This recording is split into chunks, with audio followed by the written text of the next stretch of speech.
Good morning and welcome to my off-camera co-host, Jeff. Good morning. Jeff just found out, I'll let everybody else know, on my Star Wars of the Day calendar, today is the one and only Corellian scoundrel and smuggler, Han Solo.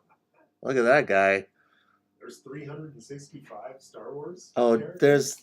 it's ships and planets and all that sort of stuff for the Star Wars of the Day thing. But Han Solo, when I was 8, when I first saw the movie, but that guy is cool. I'll never be cool like that guy. It's true. That's true. Let's read Cornerstone. That's pretty cool. Public testimony to Finance Committee on March 26th. That's today. You got to call. You got to call in.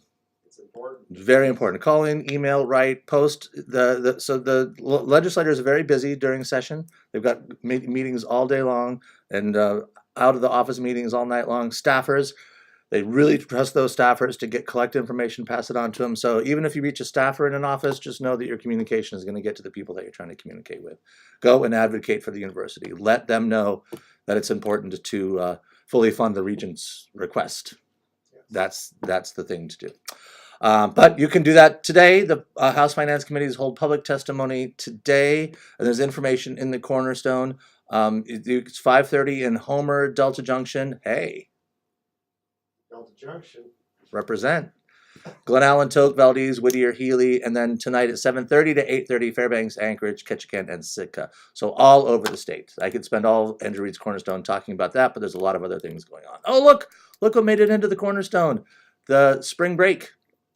So the people that went to the hurricane recovery efforts that are in that Cornerstone, spring break team rebuilds home trails in U.S. Virgin Islands. They also shared a bunch of stuff on the Netting Nation Instagram, which was really cool to see them doing that, working and stuff like that. So that's the alternative spring break.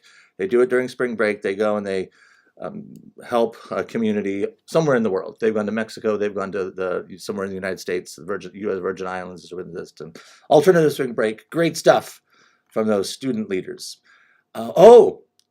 Just in case you were looking for something else to do today, Jeff. Yes. The Humanities Colloquium series is happening today. I know, that sounds pretty fancy. Annie Wenstrup and John Brickley, it's basically talking about stuff, is what they do. But in a sort of a formal way. Thinning the Barrier, so Annie Wenstrup is a poet, and then identifying sources for early English literature with structured permutations of rare strings, says John Brickley. That sounds pretty intense. So you can go hear about it this afternoon in the Humanities Colloquium series. It's not a seminar, it's a colloquium. Different structure. And then we'll drop in one more that's happening on the 28th, an open house at the Alaska Native Language Archive. Did you know, Jeff Richardson? I know you know a lot of stuff.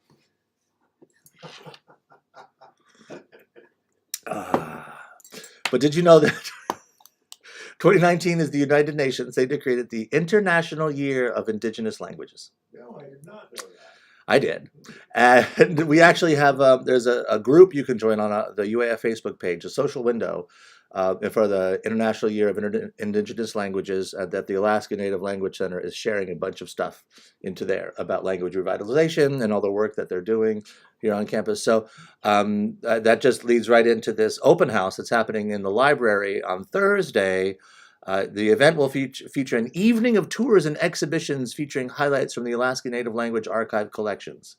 There's incredible stuff out there. Language, when you start thinking about it, the only way we can communicate with other people is language, either written, signed, spoken, visual, all sorts of ways. But language is key to understanding not just what we're saying to each other right now, but also cultures and history and things like that. It's an incredibly powerful tool that we've come up with as human beings. Sure, birds chirp and cats meow and dogs bark, I suppose. So they must have their language. Maybe they have people that study. I'm going way. Jeff's over there looking at me like, yeah, Andrew. Right. What's happening here? Okay, so there's lots of stuff. Go read the Cornerstone. Lots of stuff as usual. Thank you very much, Jeff. Thank you, Ed. Have a great day out there, everyone.